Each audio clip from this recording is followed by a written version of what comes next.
All right, I'm Matthew Shablovitz here with NYC Metal Scene. I'm here with Andy and Mike for Prime Evil. What's going on, guys? What's up, brother? You guys just played tonight at St. Vitus. How was the show? It was kick-ass, man. It was great Brooklyn scene here at St. Vitus. It was awesome. It's packed tonight. They sounded really good. I caught the last couple of tunes of it. I was running a little late tonight as usual. So let me ask you guys this: you guys have any? Do you have a full length out right now? Actually, let me give you the 30-second. Go ahead. We were formed in New York City. Actually, played one of our first shows out here at CBGB's. Nice. Back in like 1985. 1985. And we were together through 1991. Put out a lot of demos that came out, a lot of fanzines, right. all around the world. By the time 1991 hit, we didn't really get a record deal at all. Grunge hit. So we kind of wrapped it up. 20 years later, a book came out, Glorious Times, about the thrash metal scene during the 80s and 90s. Right. Featured us in there. Nice. A couple other people were asking us to reunite. We said, fuck it, let's do it. And reunite, best thing we've ever done. We're having a blast. Now, isn't that amazing? I mean, you guys have been together since, I think you said 85? 85. 85, and you've been around since. What is some of the differences from the music scene back then to now, present, 2013? You know what? I'll tell you, what I see? We were talking about it on the way down tonight. Right. The crowds are still, actually, everybody's showing up. It's really building up. But there was something else back in like 85, 86, because I think it was new. It was fucking, everyone was really stoked. So it was that much, even much more insane. I mean, stuff is insane nowadays. Right. But even back then, there was this edge because it was something like brand new. No one knew where it was going to go. It was really dangerous, you know. It was sick music. And it was great. It's like we're kind of like I'm 41. So we're about the same age and stuff. So, but it's odd now because now the scene has evolved. So now there's like a younger generation. In fact, some people maybe our age even have kids if they had kids really early, and now maybe in their late teens.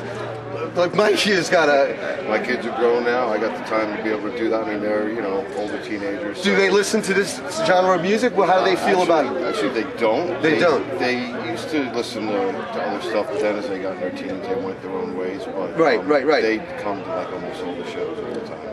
And the one thing about the music scene I wanted to say that changed is that none of the clubs we used to play are around. None of these all new clubs. Moores is gone. Moores is gone. I mean, Coney Island High. I remember back in the '90s. Yeah, it's like it's a whole new set of trying to find decent clubs and there was a gap there for a while. There was a gap there for a while. I tell you, St. Vitus has really filled it, which is great. See, now the Acheron is starting to. It's like opened up a little bit more because when I used to go to Castle Heights a lot in the mid '90s all the way to the early 2000s, I used to sing with Cerebral Hemorrhage, and when that closed, that's when it seemed like the early 2000s to like the mid to later 2000s really seemed like there was a gap. Absolutely. With this type of, especially for this type of scene. Yep. And now, I don't know if you guys noticed yourself, but it seems to be like a resurgence of like old school thrash. I'm singing with a band that's bringing back old school, like early 90s death metal. What do you guys attribute that to? Bunch of us old bored dudes that weren't happy with the scene because, like you said, it really was dead for like 8 years, 6 to 8 years. And I know I was writing shit, and I was just like, man, we got to get the hell out of there. And everyone else, I think, just kind of felt the same way. Whether it's midlife crisis or we're finally established enough that we can afford to do this now. I think that's a major point because when I was in my 20s, I was. You were hustling to pay bills. And then, for me, myself, in my early 30s, I went back to grad school, started working on, I built websites.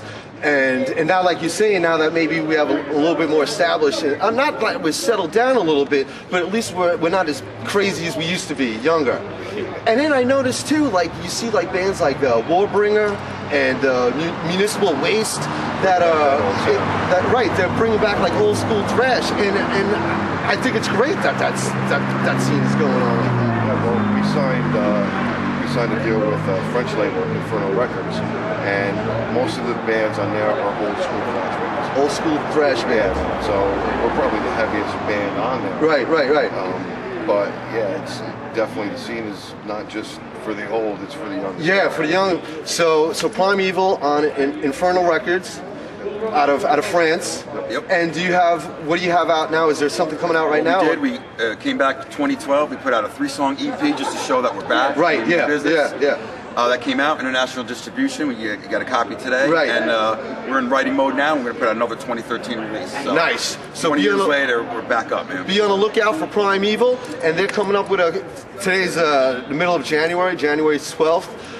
They're playing a couple more shows. When coming up in March? March 15th with Master at St. Vitus. Oh yeah, I have that show listed. I got it up on NYC Metal Scene, so that's up there. March 30th with Incantation and Duquetta. Now that one I got to put up there. I'll put that up when I get home.